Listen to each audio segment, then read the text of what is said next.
Fique de pé, abra sua Bíblia no livro do Evangelho, de Marcos, capítulo 5, versículo 25. Marcos 5, versículo 25.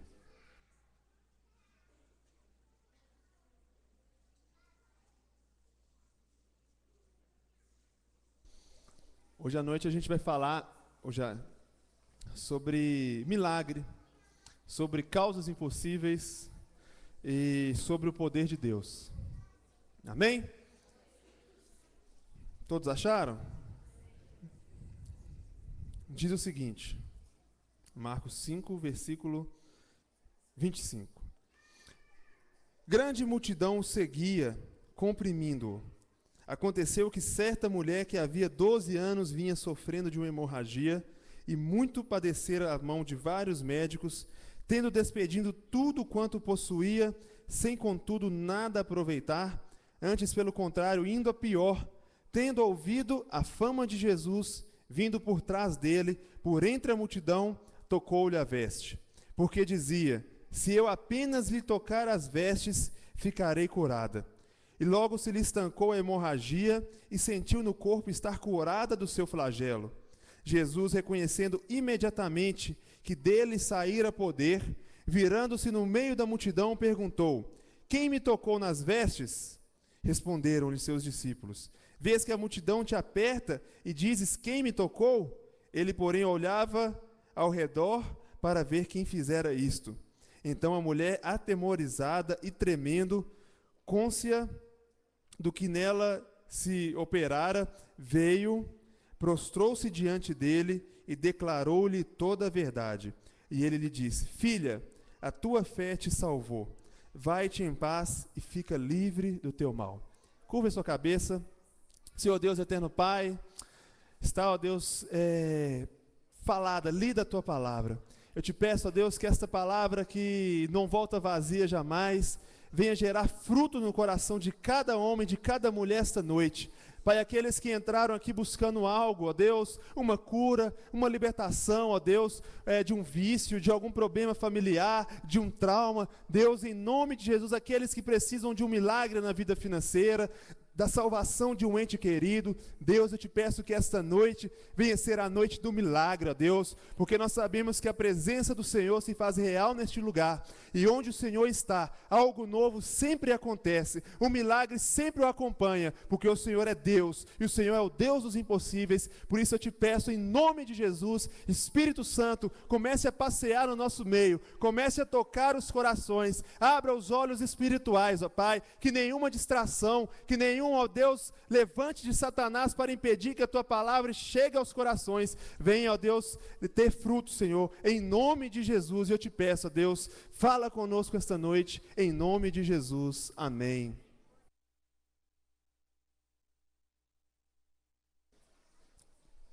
Amém?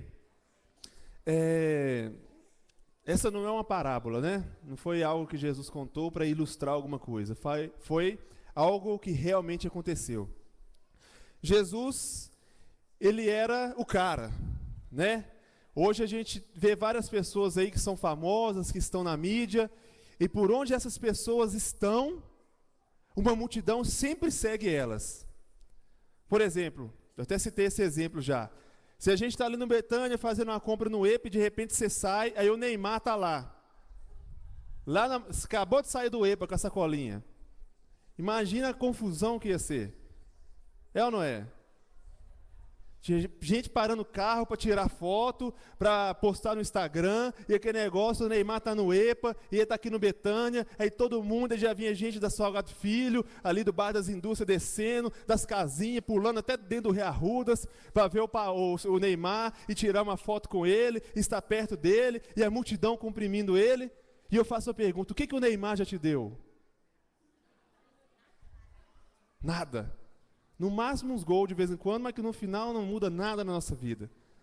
No máximo a gente tem meia hora de alegria, no outro dia a gente dá umas buzinadas na rua, mas depois de 2 dias, acabou.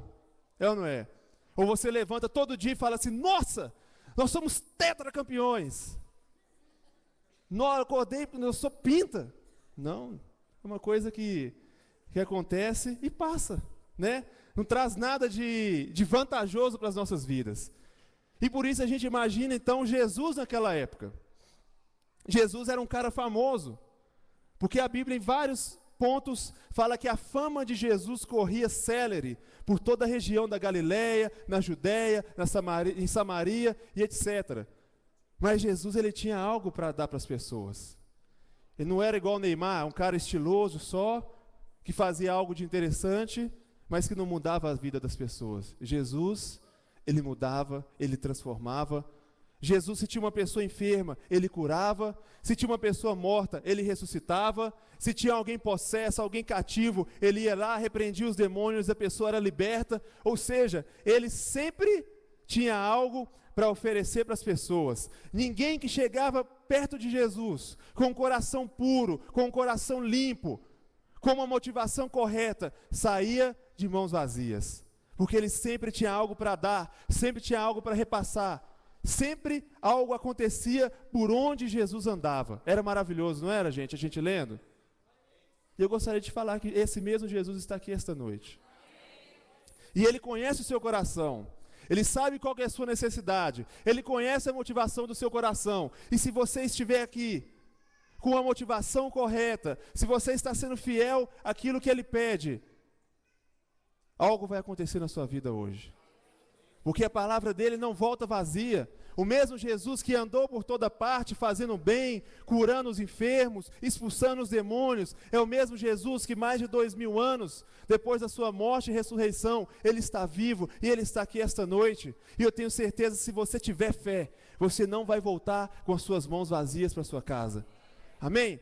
E aquela mulher, naquela determinada ocasião, como sempre, as multidões seguindo Jesus, porque todos tinham um interesse em segui-lo, todos buscavam uma bênção, a grande maioria ia atrás dele até receber uma bênção. Quando recebia aquilo, saía fora, porque o discurso de Jesus era duro.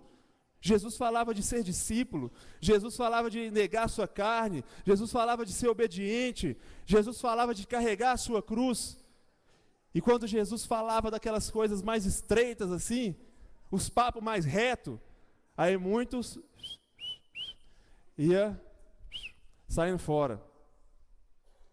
Mas muitos dos que foram, de repente com certo interesse, e conheceram quem Jesus realmente era, e aquilo de maravilhoso que ele tinha para dar, que não iria acabar jamais, que é a salvação, essas pessoas continuavam com ele. Um exemplo foi Pedro, que era pescador. Ele já pescando há uma noite inteira, sem conseguir pescar um camarão, sem pescar nada, e cansado, já frustrado ali na praia, lavando as suas redes. Jesus chega e fala assim: vai lá, no fundo do mar de novo, lança a sua rede. E ele, ouvindo a palavra de Jesus, aquela palavra gerou fé no coração dele, ele foi, obedeceu o que o mestre tinha mandado, foi, lançou a sua rede, e a palavra diz que a rede voltou tão cheia, que ele teve que pedir ajuda para outros barcos, porque senão o barco dele ia a pique. E voltando naquela praia, a palavra diz que ele deixou tudo e foi seguir Jesus. Porque ele não olhou só para aquela bênção momentânea que Jesus tinha para dar. Pedro não olhou para aquela bênção, para aquela necessidade física imediata dele. Mas Pedro olhou para o que Jesus tinha para ele no futuro, que era a salvação, que era a vida eterna. E por isso eu te falo, talvez você tenha vindo com um interesse. Jesus é poderoso para transformar, para te dar esse milagre, para fazer uma transformação na sua vida, para te abençoar. Mas o poder dele ainda vai mais além disso. Ele quer salvar a sua vida. Ele quer salvar a sua casa, ele quer salvar a sua família. E aquela multidão seguindo Jesus, né, a multidão, a palavra fala aqui, comprimia Jesus. Jesus não conseguia nem andar de tanta gente. Aquela multidão comprimia ele. Mas aconteceu que uma mulher com um fluxo de sangue, com uma hemorragia, há 12 anos, essa mulher, ela já tinha procurado os médicos, essa mulher ela já tinha procurado os curandeiros, já tinha ido no posto de saúde, no UPA ali da Barão, não conseguiu atendimento, foi lá, pegou as finanças dela, investiu todo o dinheiro que ela tinha guardado num tratamento, buscando a cura dela, mas a palavra diz que, em vez de melhorar, as coisas ainda pioravam. E a mulher que sofria com esse mal, com esse fluxo de sangue naquela época, ela passava por uma vergonha muito grande, porque de acordo com a lei, a mulher, quando ela estava naqueles dias, né, ela tinha que se afastar da comunidade durante um tempo, para que ela não venha contaminar os seus familiares, as pessoas ali. E era um período que a mulher, era um período vergonhoso para a mulher. Ela tinha que se afastar, ela tinha que se excluir, ela não podia estar no meio da sociedade. E além disso, o próprio fato de ser mulher, na época de Jesus, era algo muito duro. As mulheres não tinham direito de nada. As mulheres sempre andavam atrás dos seus esposos, seus maridos. Onde tinha uma reunião ali de homens, a mulher sequer podia passar na sala, porque a mulher não era valorizada. E Jesus foi o primeiro homem a dar o valor merecido para a mulher. Aleluias.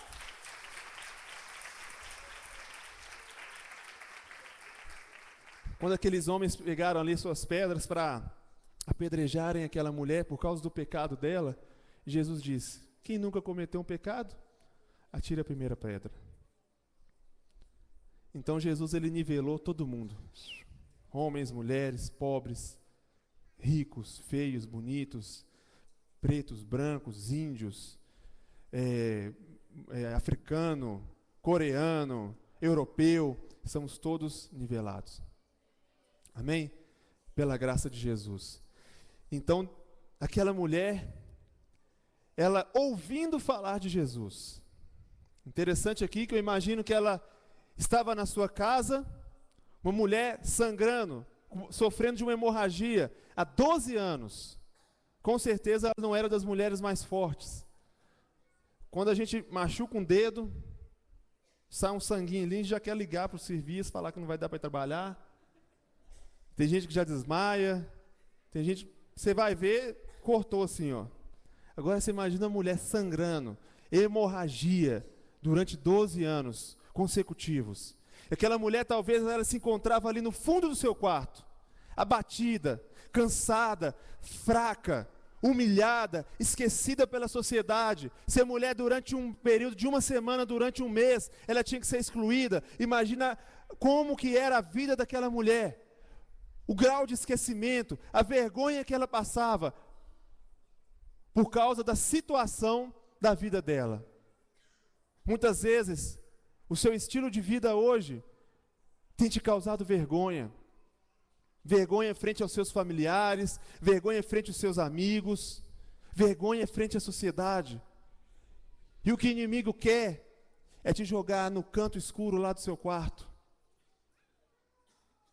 O inimigo quer que cada dia a gente venha sendo comprimido, abafado, que a gente venha olhar para a nossa fraqueza, que a gente venha olhar para o nosso pecado. Aí as pessoas começam a pensar: ah, eu não consigo, eu estou doente, mas eu vou morrer mesmo, eu sou viciado, mas é difícil largar essa droga. Ou então meu familiar nunca vai converter, porque é impossível, o cara é ruim. E a gente começa a colocar uma série de dificuldades, de impossibilidades, muitas vezes porque nós já nos acomodamos com aquela situação, muitas vezes estamos ali naquele canto do comodismo, naquele canto ali do, não consigo, não vai mudar, eu nasci assim, eu vou morrer assim, meu avô fez isso, meu pai, agora sou eu, não tem jeito para mim, isso veio de família. Isso são pensamentos que o diabo quer colocar na sua cabeça. Por quê? Porque ele sabe que o dia que você se levantar, o dia que você ouvir a voz de Jesus, algo vai acontecer na sua vida. E foi isso que aconteceu com aquela mulher. Jesus passando ali na região dela, talvez ela tenha ouvido um murmurinho, Ali um pessoal falando, tem um cara aí, Jesus está passando. E na hora que ela ouviu falar de Jesus, a palavra diz aqui, no versículo 27, tendo ouvido a fama de Jesus. Talvez ela estava lá, mas chegou alguém e falou assim, Dona Maria, não sei o nome dela, a Bíblia não fala. Está vindo um cara aí, que onde que ele passa, ele cura. Onde ele passa, o cego começa a enxergar. Onde ele passa, o coxo começa a saltar de alegria. Onde ele passa, aquela pessoa que estava acorrentada pelo pecado, aquela pessoa que sofria nas mãos do inimigo, aquela pessoa era liberta. Onde Jesus passava, algo sempre acontecia. E aquilo, ao ouvir falar da fama de Jesus, algo sobrenatural aconteceu no coração dela imediatamente. Ela teve fé. E você que está aqui na igreja todo domingo, você está ouvindo a palavra de Jesus. Você está ouvindo falar de Jesus. E a fé não vem de nenhuma outra forma, a não ser por ouvir a palavra de Deus. E quando a mulher ouviu falar de Jesus, aquela fé sobrenatural foi gerada no coração dela. E imediatamente, quando nós temos fé, tem que acontecer algo, senão a sua fé, ela morre instantaneamente. Esse algo é ter atitude. Muitas vezes as pessoas falam que são cheias de fé, mas não tem uma gota de atitude. E aí que Tiago fala, né? Que fé é essa? A fé sem obras, a fé sem ações correspondentes, ela é morta. Ela não vale de nada. A gente mostra a nossa fé através das nossas atitudes. E qual que foi a atitude daquela mulher? Ela levantou do seu leito, ela levantou da sua cama, ela saiu do seu quarto, ela rompeu com o comodismo, ela rompeu com a dor, ela rompeu com a sua fraqueza, ela rompeu com o estado deplorável da vida dela e se levantou. Foi o primeiro passo de fé dela. E ela saiu da sua casa. Quando ela saiu da casa dela, ela estava quebrando um paradigma. Ela estava quebrando um preconceito da sociedade. Ela não estava nem aí para que os homens iriam pensar dela, para que as pessoas iriam pensar dela, para o que a família dela iria pensar dela. Mas ela foi. Talvez as pessoas poderiam falar, você é louca. Volta para o seu quarto. Você não pode sair. Você não pode estar no meio das pessoas. Se alguém descobrir que você tem um fluxo de sangue, você pode ser, sei lá, até apedrejada. Mas ela não ouviu nada disso. Por quê? Porque ela estava movida pela fé. E todos nós precisamos ser movidos por fé. A fé precisa ser a gasolina da vida do cristão. A fé precisa ser a bateria do cristão, porque o mundo lá fora é difícil. A gente sai da igreja todo cheio de aparatos, todo até flutuando. Mas na hora que chega na rua, na hora que chega em casa, tem a conta para pagar, tem a compra para fazer, tem os problemas batendo na porta, tem a dor que você sente, tem um familiar lá, tem um trauma. E se você não for movido por fé, nós vamos sempre viver à margem daquilo que Deus tem para a gente. Por que eu falo à margem? Nós somos filhos do Deus Altíssimo. Nós somos filhos. A palavra diz que Deus, Ele tem o melhor para os seus filhos. Né? A gente estava nessa viagem missionária, a gente estava lá visitando alguns lugares, e a gente visitou lá o castelo lá do rei da Espanha. E aí todo um castelo, né, gente? Um negócio violento, imenso. Centenas de funcionários, toda uma mordomia, toda uma coisa assim, de rei, né? E aí eu pensei naquilo, vi aquela coisa grandiosa, e pensei assim, não, o cara que está aí, o cara é o cara, né? O cara tem tudo o que ele quer, ele vai aonde que ele quer, ele faz o que ele quer, ele compra o que ele quer, ele manda em quem ele quiser, ele faz o que ele quiser. Ele tem fama, ele tem dinheiro, ele tem tudo. Se alguém poderia fazer um funk ostentação, tinha que ser o rei, não os funkeiros aí. Porque os caras sim têm para ostentar. E aí eu pensei assim, será que um dia, se eu trabalhar muito, se alguém for o cara, ele pode se tornar o rei de algum lugar? Não, nunca. Por quê? Porque nós não somos da linhagem real. Somente quem nasceu na família do rei, somente quem é filho do rei, herda o trono do rei. E naquele momento Deus me fez lembrar e falou comigo assim: eu sou o rei, e você é da minha linhagem. Quem é o rei da Espanha, o rei de Portugal, o rei de não sei onde, para ter o palácio, para ter o trono, para ter as bênçãos, para ter as mordomias que o Rei dos Reis, o Rei dos Reis, o Senhor dos Senhores tem? E talvez não, você nunca possa chegar a ser rei de alguma nação aqui, mas você é um príncipe.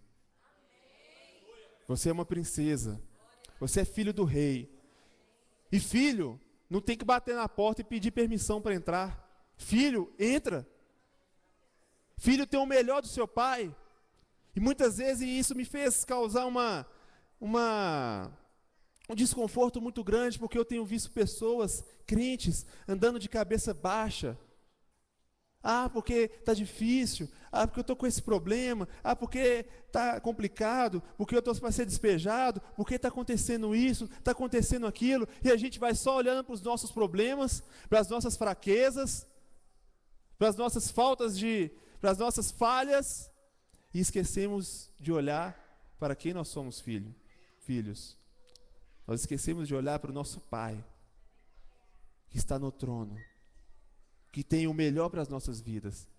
E quando nós tivermos essa consciência, que as coisas podem estar difíceis, mas que tudo coopera para o seu bem, que as coisas podem estar difíceis, mas no final, o choro pode durar uma noite, mas a alegria vem pela manhã. Nós vivemos de uma forma diferente. E para viver dessa forma diferente é preciso ter fé. Ter fé que as coisas vão melhorar. Ter fé que essa falta de dinheiro vai passar. Ter fé para dizimar, para ofertar. Ter fé para cumprir, pôr em prática a palavra de Deus. Ter fé para acreditar que a sua cura chegou, que o seu milagre chegou, que Deus vai te abençoar. Porque essa é a vontade dEle. Agora, se vai acontecer ou não, depende de nós. Depende da nossa obediência. Depende da gente crer. E aquela mulher, ela creu.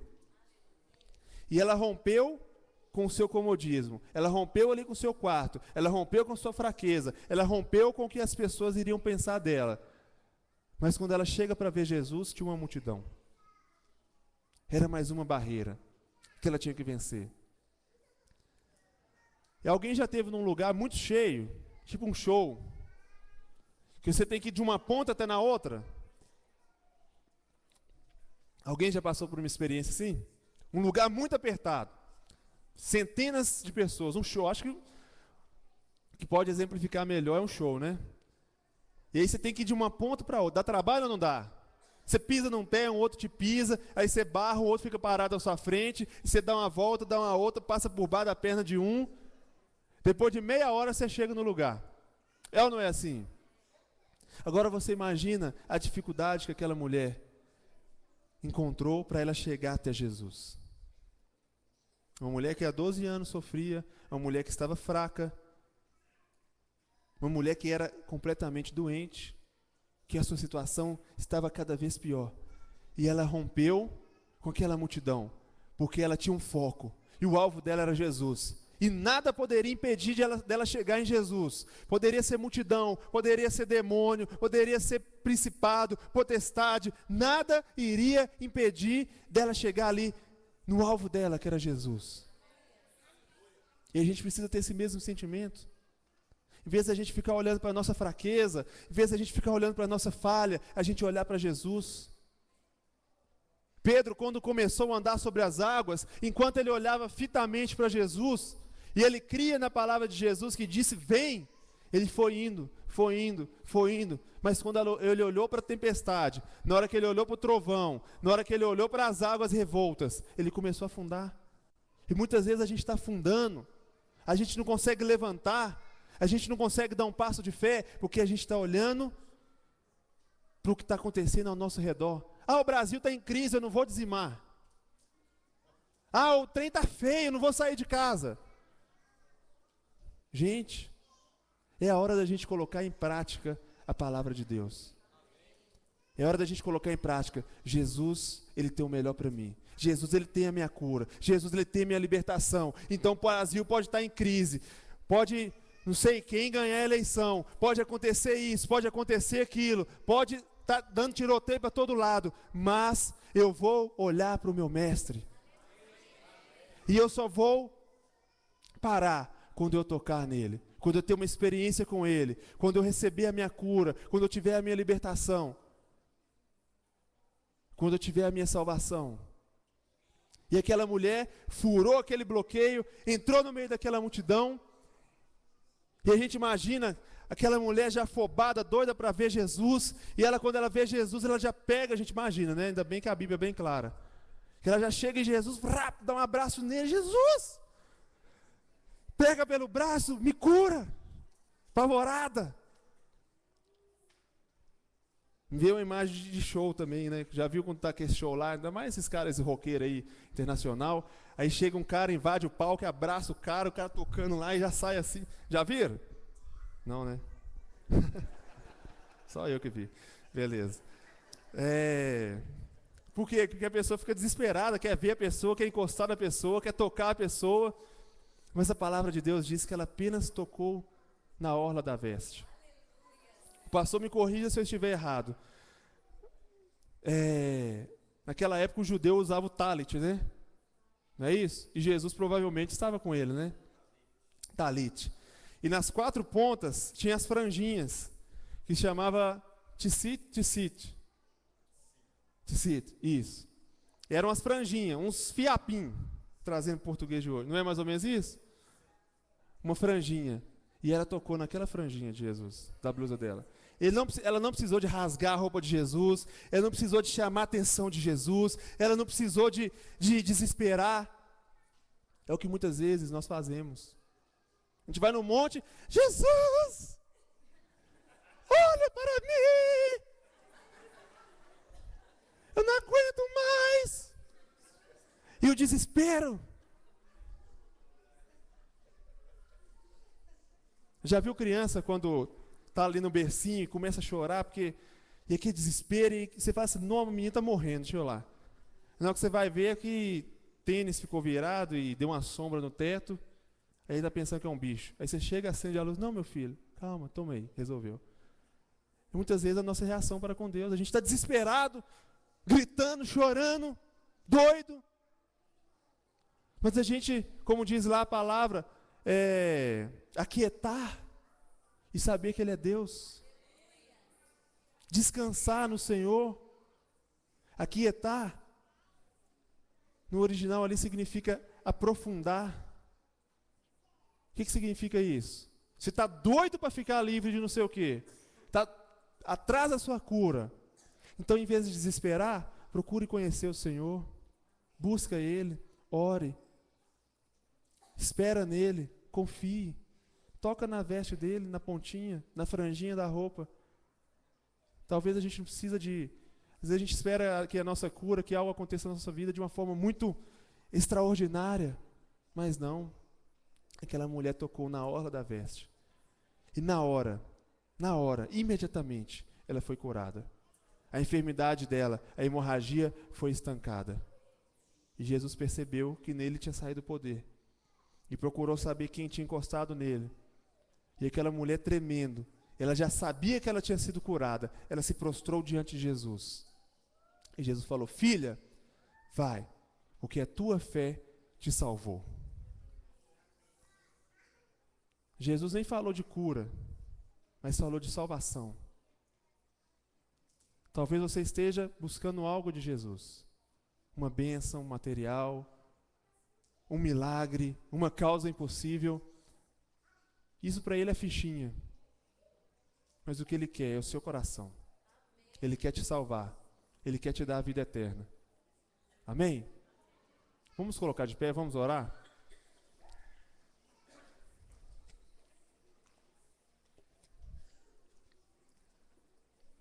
Aleluias.